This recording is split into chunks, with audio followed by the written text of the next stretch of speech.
Now what was that? My biggest financial regret?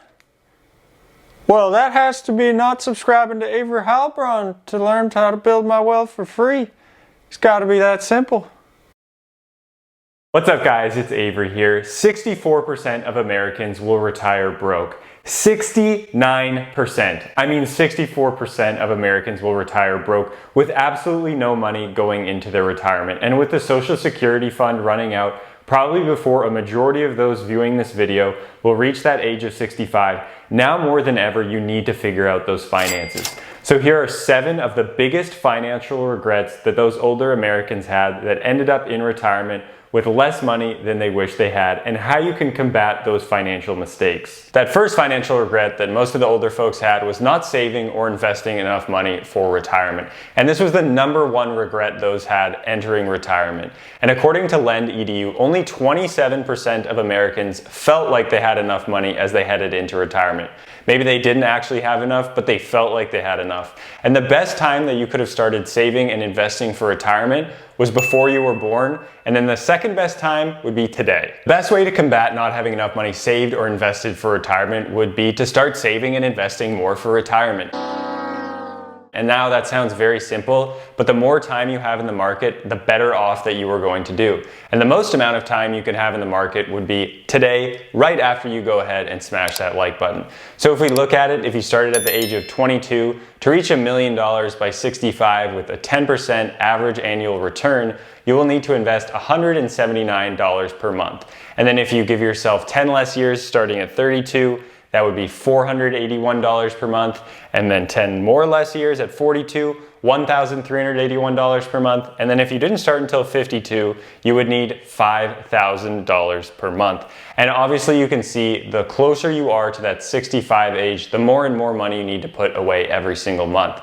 And that is due to compound interest. The more time you have in the market, the more time your money has to compound and earn more and grow more, so you have more money saved and invested for retirement. So some things that you can do that you can save and invest in, at least at the minimum, if you're working for a company that sponsors a 401k plan, invest the match. It is free money. If you put 5% of your paycheck in and your company is offering to match that, that is 100% return on that 5% of your paycheck. And then I would also contribute to a Roth IRA, a personally directed IRA, if you're making less than $140,000 per year, and you can contribute $6,000 of that per year if you're under the age of 50, and $7,000 if you're older. Outside of that, I would start looking into a taxable brokerage account where you're investing in those same stocks and index funds as your Roth, except you can't contribute more than $6,000 in that Roth, so you have more money and you start investing and saving it. And then I would also look at investing in real estate. I think real estate is the best investment vehicle, especially as you get older, because that home will be paid down.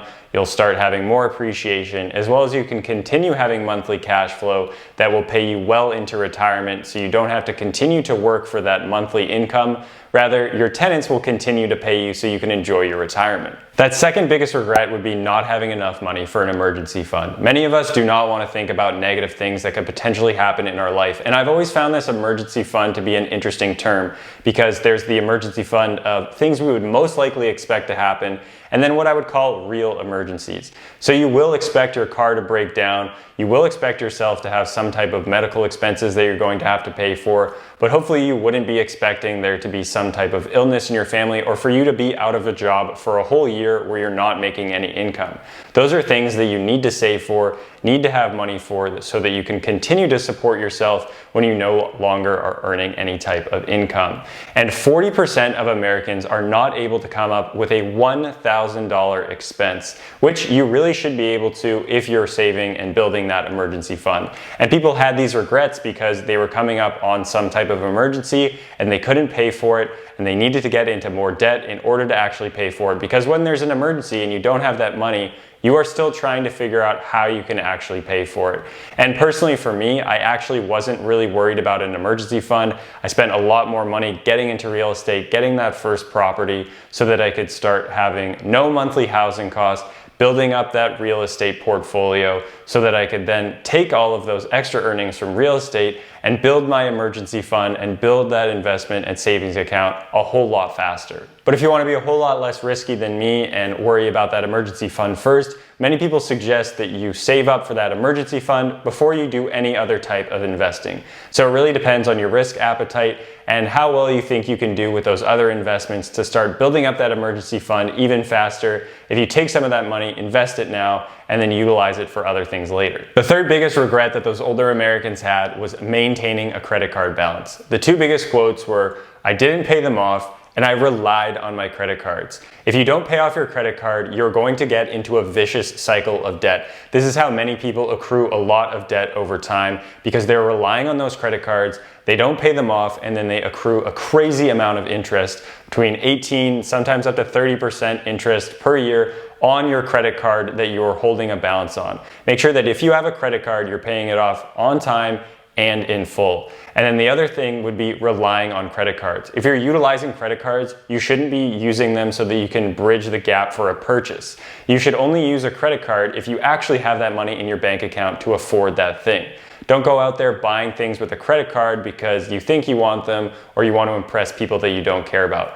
Credit cards can be very great if you use them wisely. They really should be used to be paid off on time and in full so that you can use all of those perks and points and everything that goes associated with a credit card that allows you to live a better life and do more fun things like have cash back and travel for free and all of those cool things that are associated with a credit card. The fourth one would be taking on too much student loan debt. A lot of Americans continued paying off student loan debt well into their 50s and 60s because of how much that they were taking on.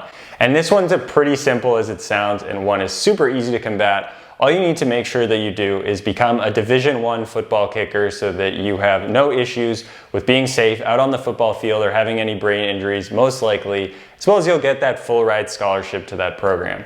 In all seriousness though, there are a lot of issues with student loan debt and the rising costs of college and people paying for college out of pocket and with these student loans that cost a whole lot of money. So you really need to think about the college that you're attending, the amount of debt that you're taking out, and then the type of degree and career that you are pursuing so that you're able to eventually pay off that student loan debt so that you no longer have this crazy amount of debt looming over your head. That fifth one would be not saving enough money for their child's tuition or education requirements. So they don't want their kids to be in the same cycle of student loan debt that they were in.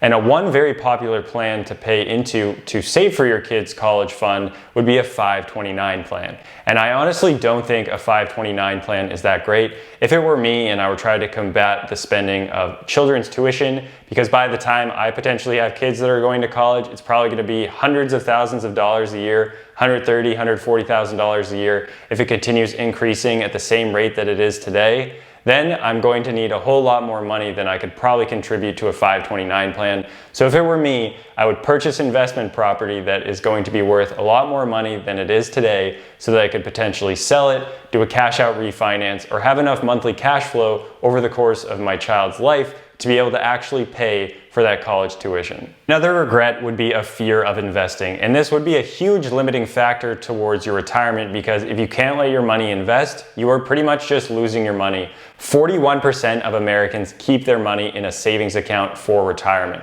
And if you're keeping that money in the savings account, not only are you losing money out to inflation, you are making the bank richer because the bank takes that money that is sitting in your savings account and then loans it out and invests it so that they can earn money on your money. Instead, you should get over that fear, which is a huge limiting belief. Just because there are all these crazy financial terms that sound difficult doesn't mean it is actually that difficult to invest in the stock market.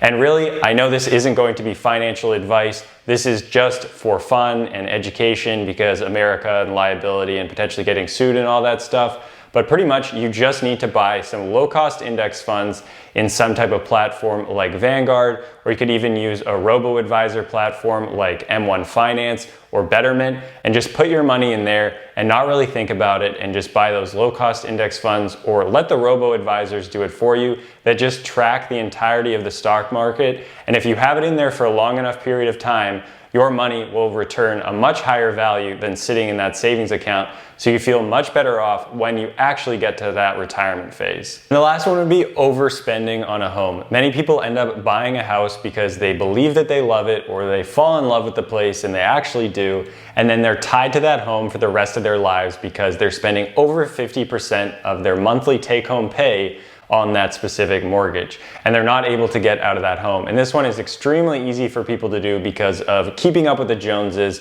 and making sure you're doing what your friends, neighbors, potentially your parents did when you were younger, so you can have that same status and appearance of wealth. But that really is the ironic part of wealth, is that when you purchase more things and look like you are more wealthy, you're not actually able to do the things with that money to make you more wealthy because you put them towards cars, boats, unnecessary education, or whatever type of things that you're purchasing, clothes, instead of towards investments that will actually make you wealthy over time.